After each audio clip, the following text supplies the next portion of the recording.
A teoria dos campos morfogenéticos foi desenvolvida pelo biólogo inglês Dr. Rupert Sheldrake. Ele e Bert Hellinger se conheceram pessoalmente e ambos admiravam os trabalhos um do outro. Inicialmente, Rupert Sheldrake estudou bastante alguns fenômenos interessantes que acontecem com os animais. Um desses fenômenos é que alguns animais sabem quando os donos estão chegando em casa, mesmo quando os donos possuem empregos com horários variáveis e imprevisíveis. Em um de seus livros, ele cita o caso de uma mulher com horários de trabalho bem flexíveis e que, ao chegar em casa, sempre tinha o seu marido lhe esperando com um chá quente recém-preparado. Isso acontecia pois seu cachorro corria para a janela quando ela estava retornando, dando tempo para seu marido preparar o chá. Como explicar tais fenômenos?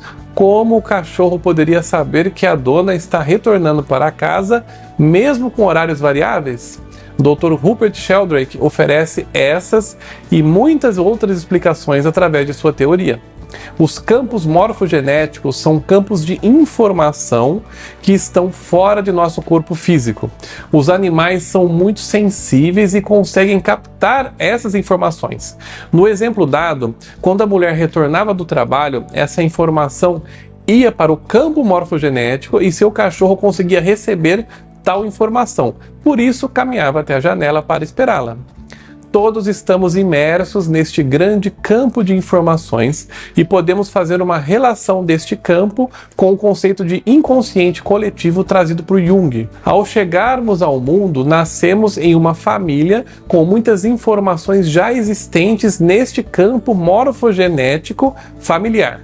Vamos analisar o exemplo de uma família com muitos casos de alcoolismo.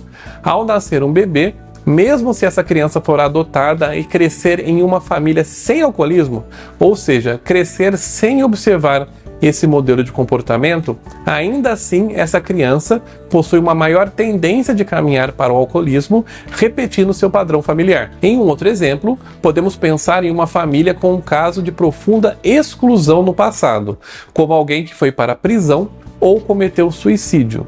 Gera-se, então, uma pessoa excluída no campo da família e as próximas gerações tendem a ter um padrão de pessoas excluídas. Isso pode fazer com que membros daquele sistema se excluam, rejeitando a própria família, excluam outras pessoas ou até cometam suicídio. Esse padrão surge e, em geral, ninguém entende o porquê. Afinal, o motivo não está na geração atual. Isso acontece por um processo denominado ressonância mórfica, que consiste em herdarmos memórias inconscientemente, como neste exemplo. Através das constelações familiares, é possível buscar a origem desse padrão de exclusão, ou seja, a pessoa da geração que foi primeiramente excluída e realizar a inclusão dela no sistema. Ao realizar isso, esse padrão de exclusão pode ser interrompido e gerações seguintes não precisam mais vivenciar isso. A teoria dos campos morfogenéticos de Rupert Sheldrake oferece uma possível explicação para uma das perguntas mais frequentemente feitas sobre o trabalho de constelação familiar, que é: como os representantes conseguem captar informações tão precisas das pessoas que estão representando sem nunca terem tido quaisquer informações sobre essas pessoas? A resposta é que essas informações estão no campo morfogenético de quem está constelando. Vamos a um exemplo. Imaginem que uma pessoa chamada Letícia está constelando e o facilitador coloca no campo 3 representantes, um para ela, um para sua mãe e um para seu pai.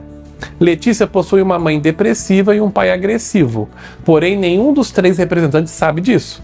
Ao buscar essa constelação familiar, Letícia está se abrindo para ser ajudada e, com isso, está autorizando aquelas pessoas ali presentes a entrarem em sua vida e captarem as informações de seu campo morfogenético. O fato de sua mãe ser depressiva e seu pai agressivo estão ali, nesse campo de informações.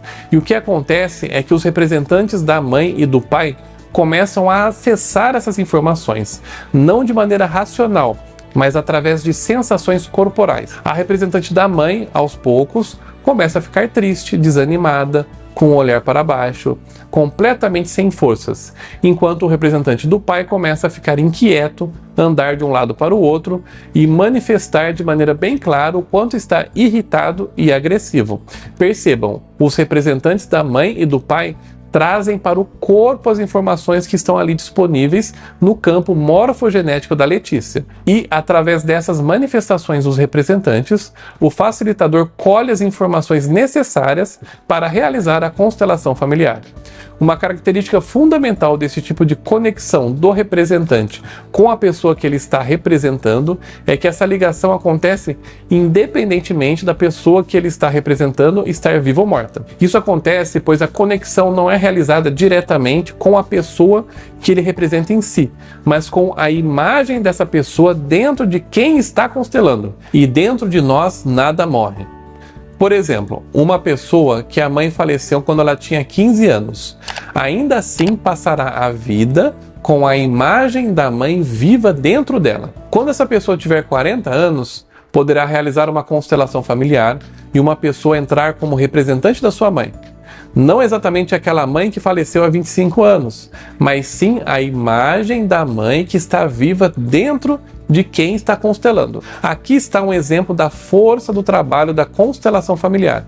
Essa pessoa, com 40 anos, pode olhar para sua mãe falecida há tanto tempo e dizer algo como: mamãe, como sinto sua falta. Mais do que isso, pode também ouvir através da respectiva representante falas de sua mãe, como: que orgulho de você, minha menina, veja que mulher maravilhosa que você se tornou. Eu a abençoo. Estou dentro de você e sempre estarei. Eu desconheço outra terapia que ofereça a força de um movimento como esse. Uma outra característica fundamental do campo morfogenético é que ele existe independente da distância física entre as pessoas. Alguém pode morar em outro país e ainda assim ter a conexão com o campo morfogenético familiar, assim como seu irmão que permanece na mesma cidade de sua família. Isso também se mostra na constelação familiar online.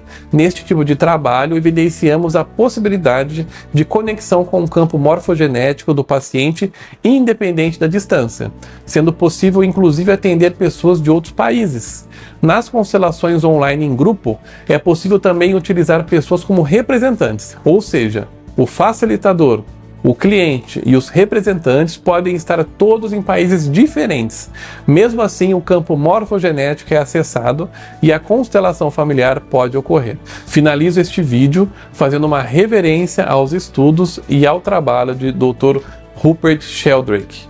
Um abraço e até o próximo vídeo.